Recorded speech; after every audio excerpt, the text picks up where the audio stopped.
Hello and welcome to another recording of STO or Star Trek Online. I was just looking at the news articles. This is Brunt and Wyoon. Both characters are played by the same actor, Jeffrey Combs, and he's doing the voice acting for both of them. I think that's awesome. He is one of my favorite actors. He hasn't done a lot, but I've seen a lot of his movies. They're considered B-grade movies, but I think he's an underrated actor. And for him to do the voice acting of two characters, you consider it's the same guy doing the same, doing a voice for two different characters.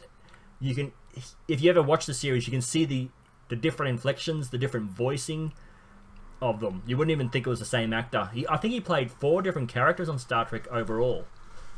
Yeah, exactly. He played a he kind of owned slave wrestlers in Voyager.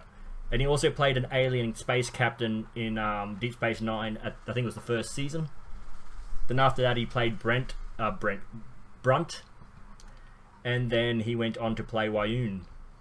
But he played Wyoon and Brunt. That would have been awesome if they had them both in the same episode. Oh, how would you... having them interact with each other would have been hilarious.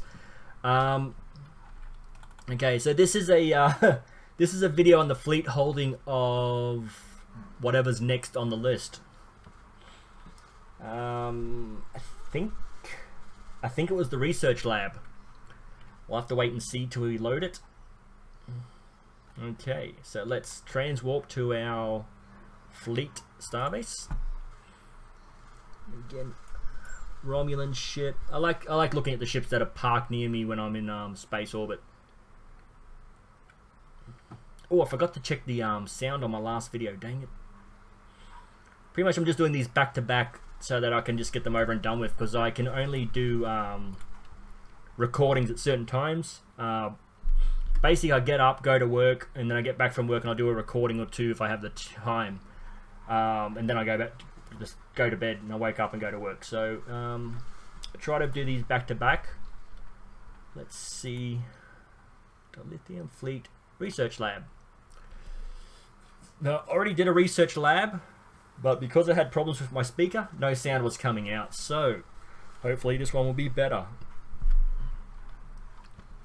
Traffic controller. So you can see here, you got your research lab. I'm not 100% because I can't remember that far back. And also, I don't think I was playing the game all that often when this was being built. But externally, I think it looks better as you upgrade it. Beam to interior. So this is in correlation with a new species, I think, that was brought into the game. Brought into the game that wasn't canon Star Trek. So this is a starbase that's a coalition between different alien races. So you got your bank access. Let's run over here. I can actually run now. Mail access and exchange access. So you got your 3 basic components there. And let's go over here and run this way. Okay, I think I just had a bit of a slingshot there. Let's go to the big map so it's a little easier to explain. So this is a research area, but I think it's basically like the holodeck on the space station. It does nothing. Then you've got a few people to talk to. This is a conference room which does nothing. It's there for show.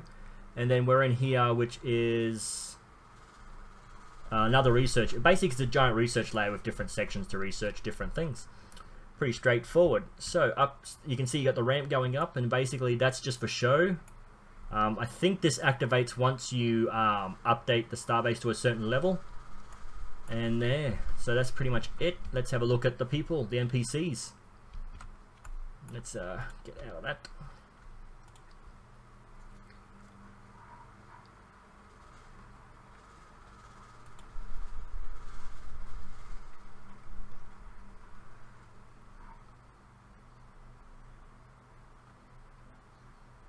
Oh.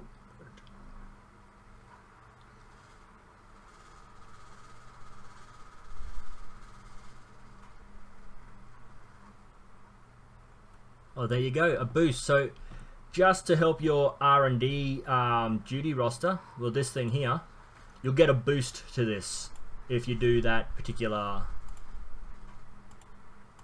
I've got to click on them again. If you do that particular mission. Okay, so let's agree to that, because I haven't got any active at the moment. I got 5 active, but I think that will to do with the previous fleet holding I was looking at.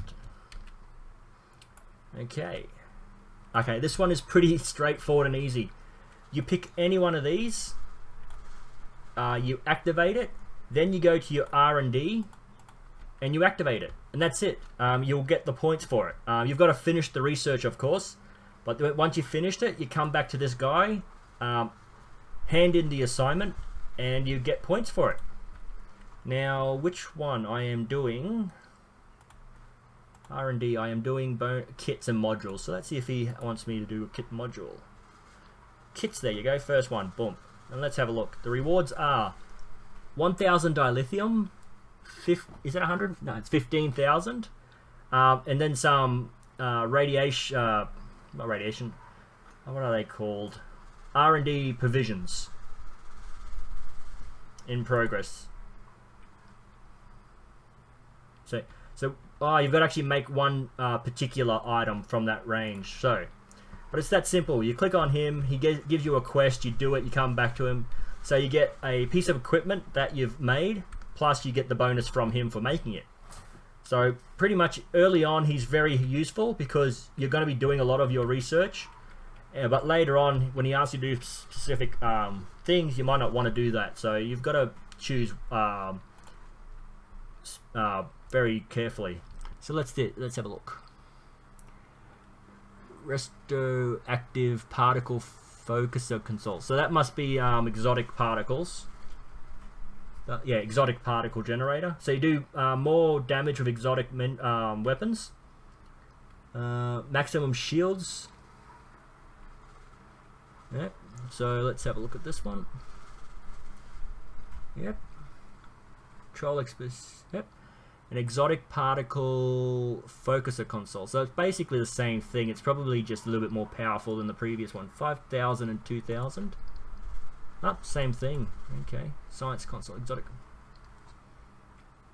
You can see, again, I don't want to go through every single console. You can actually do that when you get to a fleet. Although you do have to update to a certain level. Let's have a look. Kit frame store. Again, if you're a science captain, you won't be buying the engineering or tactical. Once you buy them, they are bound to your character. Let's see. Character bind on pickup. So once you buy it, you own it. You can't sell it on the exchange. The best you can do is discard it, which will just throw it away. So if you've got to be careful which captain you are. Mine is a science officer. So I can buy the other ones, but I only want to buy the science kits. Again, it's 42,000 credits and 8,000 dilithium. So you don't want to be wasting money on stuff you can't use. Again, you can buy them because they're within your price range, and but you don't use them. So let's have a look. Versatile science kit. Mark 12. So it's got shield regen, weapons damage. I'm not sure if I actually got any of these. No, see, I don't use kits, so I never actually bought any of those, but I don't want to, again, see, I'm not going to waste money on it. Unless, again, I get a request to do a quick walkthrough on how the kits work. I'm more than happy to buy one, but I've got I got a kit on me, and I can show you how that one functions. Okay, let's have a look at the conference room. Again, it's just there for show. But if you've watched Voyager, Year of Hell Parts 1 and 2, you'll know what these things are. These little display units. You know what they are and the canon behind it and why they're in the game. Again, there's 2 more down this end. Again, I'm not sure if the Fleet Admiral can change what's in there, or they just appear as you upgrade your fleet holdings. Again, this starbase is part of a story arc, and you do have control of it once it's ended. So let's have a look at this last little component up here. Compartment, not component, compartment. Again, it's just one big science layer with different science sections in it. So let's have a look at this guy. Bridge. Oh, I've got the console over here, I think. Let's have a bridge officer vendor. Let's have a look. Krenum, that's the Year of Hell, the Krenum. So they're not evil. They were just trying to fight for survival, and the captain went a little insane. If you watch the episode, so they are actually bridge officers you can get. Again, I'm not sure if I've actually got any of them. Bridge officers. So these are your bridge officers. As you can see, I'm maxed out. I can't actually buy any more bridge officer slots. I'm completely maxed out. In the end, I'm probably going to delete bridge officer. Maybe not him. See, I might delete this guy if I decide to get Krenum. I'll always get one of each. Engineering, science, and tactical. I don't believe the females and males have different talents that are of any importance. So flux is 20, temporal engineering is 10. Let's have a look. 20, 10, 10, 10, 10, 10. Okay. So you can see there's nothing really different.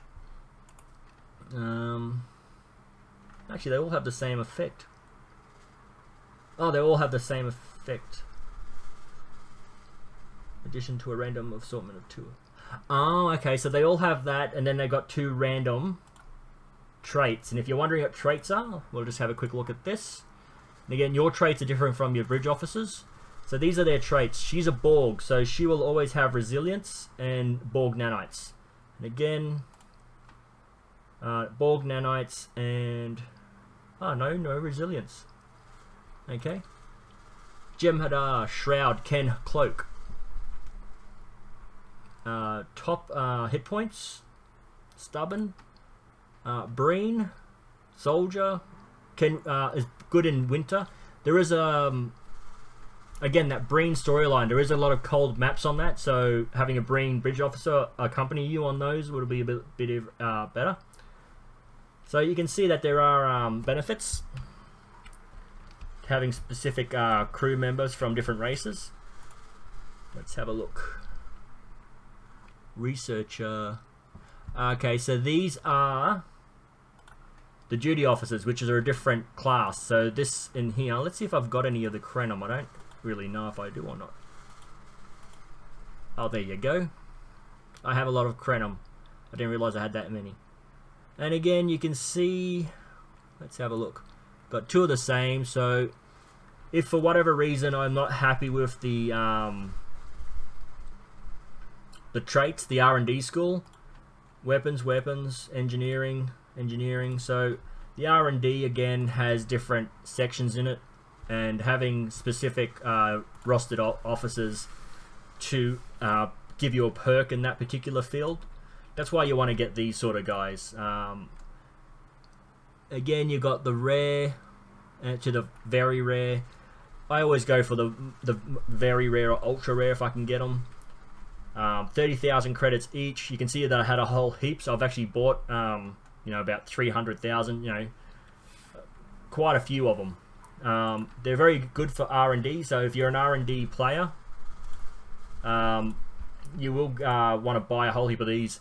But again, if you want to be able to afford them, you've got to supply your fleet with resources. You can't just randomly get credits. Although fleet credit boosts, if you get this particular bonus, you put it in there, it'll actually tell you what it does. Pool of remaining. Okay, well, this tell me. Well, pretty much what you do is you get a boost pack. Actually, Zen Store boosts. Here we go. So this item is single character with 20% increase. So for 2,000 points, you'll get 20% extra. Small. Okay.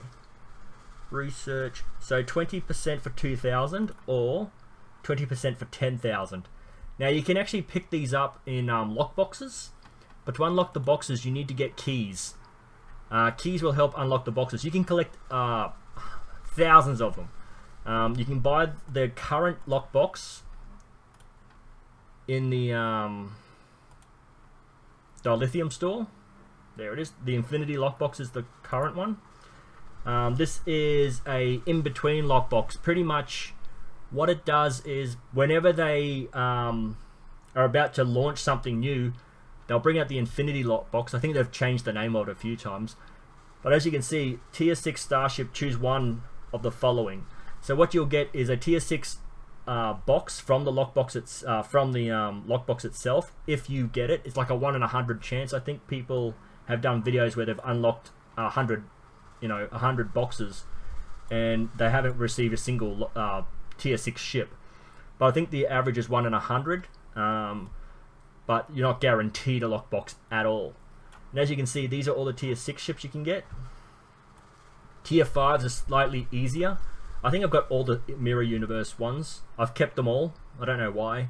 I've got a lot of these ships as well. I think I need the Voth.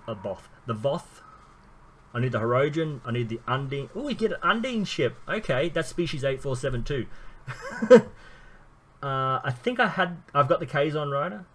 Ooh, the APU. I think that's the from memory. That's the robotic army from Voyager.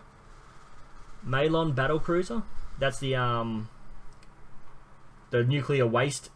No, not nuclear waste. Sorry, antimatter waste from Voyager. So you can see there's quite a few. Console pack. I think these are like Federation Klingon differences or something from memory. Universal console. So these can pretty much go onto any single ship and any single slot. So universal, again, Starship traits. Okay, Federation Klingon only, Romulan only, Federation Klingon, Romulan only. So there's 3 different things here for each one. And again, this is for all 3. So that's why there's no slash category Romulan. So Federation Klingon and Romulan can grab these ones. Genetic sequences. These, so the genetic sequences are again like Starship traits, and I'll show you what they are. Genetic sequencer. Bridge Officer Training Manual. You can buy these and you can make them when you get to a certain stage. So it's good to get them in the box, but you're not really they're not really something you're gonna be wanting to look for. Special kit module. Engineering, science, tactical. Universal. So these are the ones you want, the universal ones. Physics. Yeah. I did not see. Again, every time they bring them out, this list gets bigger and bigger because every time they bring out a new lockbox, you get anything from the previous lockboxes. So that's the amount of stuff you can get from lockboxes. Now let's have a look. Ship traits and gene sequences are these things. You can add them to this pool of possible resources, and then you can add.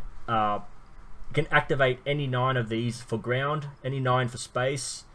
These are from other areas. So that's what the lockboxes are. So this will change depending on the active lockbox at that point in time. You can buy the keys for about 1 million energy credits, which takes a bit of a while to accumulate. But again, you don't really care to collect the lockboxes to endgame. The equipment you get are level specific. So if you unlock a lockbox at ensign level, you're not going to get a level 12 piece of equipment. So you got to be careful. Again, that might have changed, but I'll show you if I get to the bank. Kit module store. Again, modules. I can afford Okay, so only the science ones are active because because I'm a science character. So tactical and engineering are turned off. Again, level 12, which is the highest. Ultra rare. Yep, but you can upgrade these to an epic. So as you can see, there's different requirements for it. So this is the module, not the kit. This goes inside the kit. So if you're a science captain, it will go inside a kit. And then you've got different functions for it. Nanite health monitor. I think nanite health is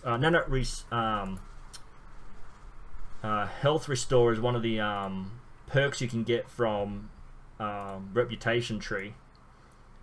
Okay, so you got your tailor there. You can buy a uniform. I think that's it. Yeah, and again, this I think activates as you upgrade your starbase. So visually, it gets better and better. You get more pieces of equipment moving, more consoles active, more NPCs to interact with. So that's the benefit of having a science lab. Crenum scientists, which will help with your R&D if you're an R&D person. Crenum duty officers that will help you with science-specific duty officer requests. And then you've just got your basic, consoles. I think there it is over there. Okay, I've already bought it, so it's not going to be active, but it should tell you what it sells. Trait, project slot. So it tells you right there. You get the project slot. So when you have this, you only start off with 2. Once you get to level 5 of 1, you get a next one. Once you get to level 10 of 2 of them, you get another one. I think 15 of 3, you get another one. And then you can buy the 6th slot from here. But this is, again, benefit of having a fleet holding. You get an extra R&D slot. If you're an R&D person, that would be a big bonus. Because as you can see here, I've got all 6 of them active because I'm constantly using it. I'm an R&D person, so as you can see, I've maxed out all these to level 20, and then I'm on this one. So I've got no spaces. So what you can do is you can any of these subcategories of beam cannons and engineering, you can do up to 3 random things in it. I always go for the base, the bottom one here, which is you get. Let's view details. You will get.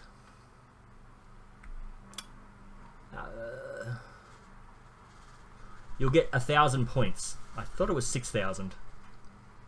Final result is 1,000. Pretty sure it was 6. You get 6,000 points, which goes to your tally here up the top. Now I'm at 19. So I only need 4,000 to get to level 19. Kit module crafting skill 180. Also, for like when you get to level 1, that's a 1% bonus on your level. So when you're upgrading something, confirm, you'll get that will drop down to 67. That will go up to 33. So for every percentage, for every level you go up, and you go up a percentage of getting better quality. And again, let's have a look. There we you have to leave it on there. So that's an ultra rare and a very rare. So you can see that the bonuses of having R&D upgraded as quickly as possible. You get better equipment. The only thing I think R&D doesn't have that I think they could add at some point is I was on the right one before. Why didn't? No, there it is. Is when you build a weapon, a shield, and a console. There you go. Science console, engineering console. Where are you?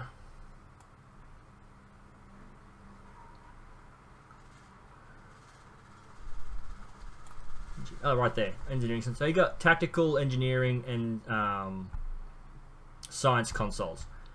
if you could get a weapon, a shield, or a console or something for a 3-piece kit. I think that might actually be this.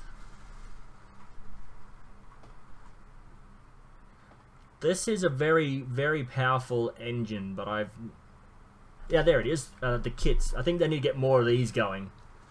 As you can see, there's question marks. That is that it's a random assortment. You can get any assortment of impulse engine from this. So let's have a look. Confirm. Let's have a look at this. This is going to have question marks. Yeah. Okay, so whatever it is that this has, it's going to be times 3 that. So if it's got turn rate, it'll be 3 turn rate sort of thing. So you can see the benefits of upgrading your research as much as possible. I'll end the video here, or I'll end the gameplay here, and I'll end the video in a minute. So these are the platforms I have available. These are the games I have available to play. The ones up the tops are the ones I've done videos of already. The ones down the bottom are ones I plan on doing videos of in the future. More than happy to take suggestions on platforms to try that I haven't got up here. More than happy to take suggestions on games to play that I haven't got here. The only problem I have is money issues. So if you want me to play a game I don't actually own at the moment, it will take me a little bit of time to make sure I've got the money to buy that. If you do request a game, be patient. I can't just do everything all at once. So, everything costs money. Again, I'm new to this YouTubing thing. I'm more than happy to take criticism in the comments. I know I'm going to get a lot of it once people start watching my videos, or if they start watching my videos. More than happy to take criticism. All I ask is that you keep it civil in the conversations below, and I'll see you in the next video. Why is that not